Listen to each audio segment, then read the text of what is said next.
Hi YouTube, this is Anthony and I'm going to be reviewing Björk's Post, which is my favourite Björk album of all time. I'll sort of give a rundown of each song and tell you my favourite personal songs as well. And I think this album is a definite 10 out of 10 and it's just even amazing. Even though I haven't heard all of Björk's albums, the only one I haven't listened to, well the only ones I haven't listened to is Volta. And Selma's Songs, which is the soundtrack she did for the film. And to be honest, I think I've guessed by now that this is my favourite Björk album ever anyway, because even though I've sort of bought this album back in October from last year, so I've only listened to it barely under a year, but I know that I love this album as much anyway, and I'll look back on it in a year's time and I'll be glad that I've actually discovered Björk and actually bought her albums. And even though Debut is a really good album as well, absolutely amazing, very different styles and stuff, it does sound slightly dated compared to this one. And Homogenic, which is a masterpiece as well, but I think it's not for everyone. Homogenic is, it's a more of an angry album, but I think this album it has all sorts of different styles and themes, and it's just amazing.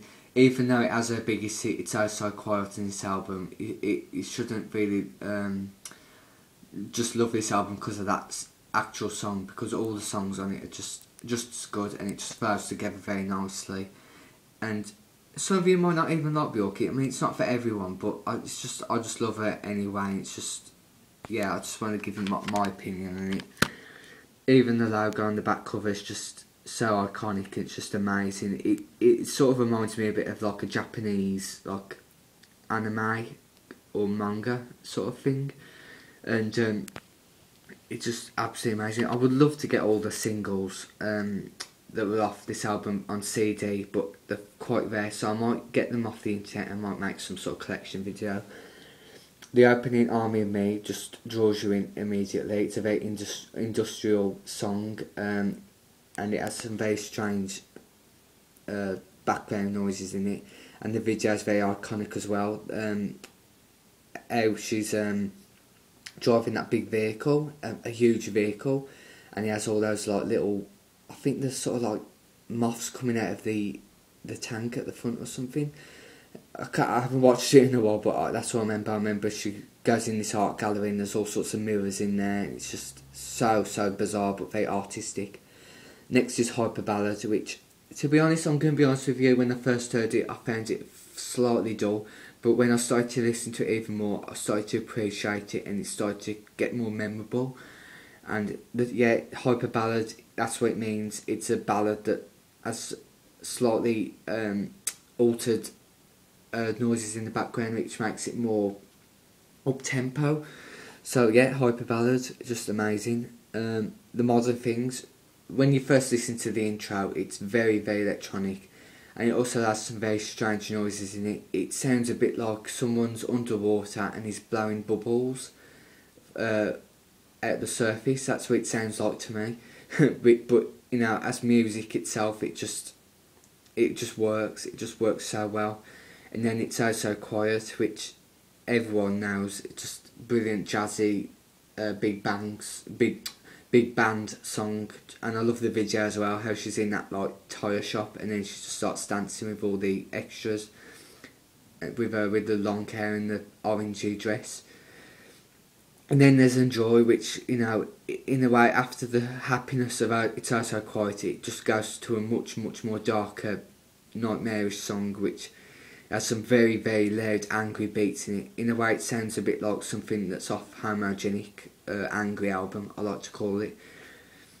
And yeah, and then when that ends, it goes back to a more calm and quiet atmosphere with it. You've Been Flirting Again.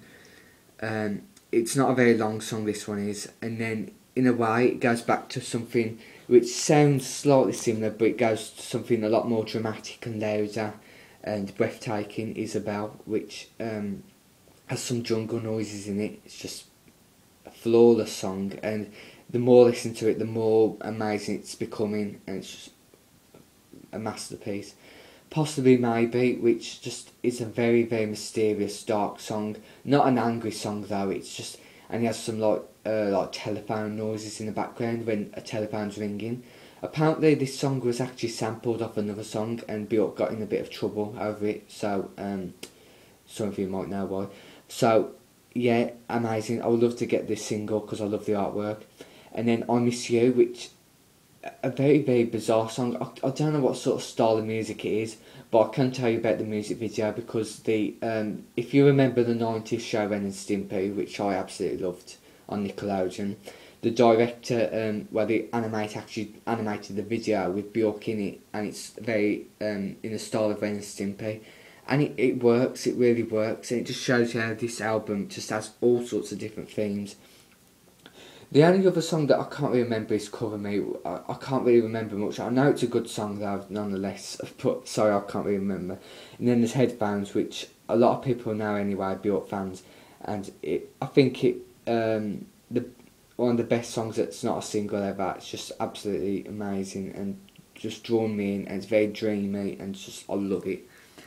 And I'll just show you what it looks like on the inside. Oops, there's a disc, and there's like a flower. I don't know if that's a photograph or it's like an animation or what of the flower and the bubbles on the back cover and the logo. And there's Björk with all the amazing colourfulness, it's like pink and orangey. Has all your lyrics in here as well. And I think this album's aged really well considering it was released 1995.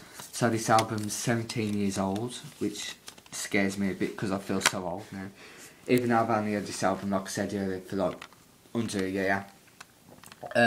Yeah, amazing, and I think it sort of represents like the 90s with the house music and all sorts of styles and the colourfulness. And I'll give this album a definite 10 out of 10. And if you find it anywhere, even if it's cheap, just have a go and buy it. If you don't like it, just donate it to a charity shop or give it to someone, because there's bound to be someone who will love Björk. And I hope you enjoyed it and this review, and thank you for watching.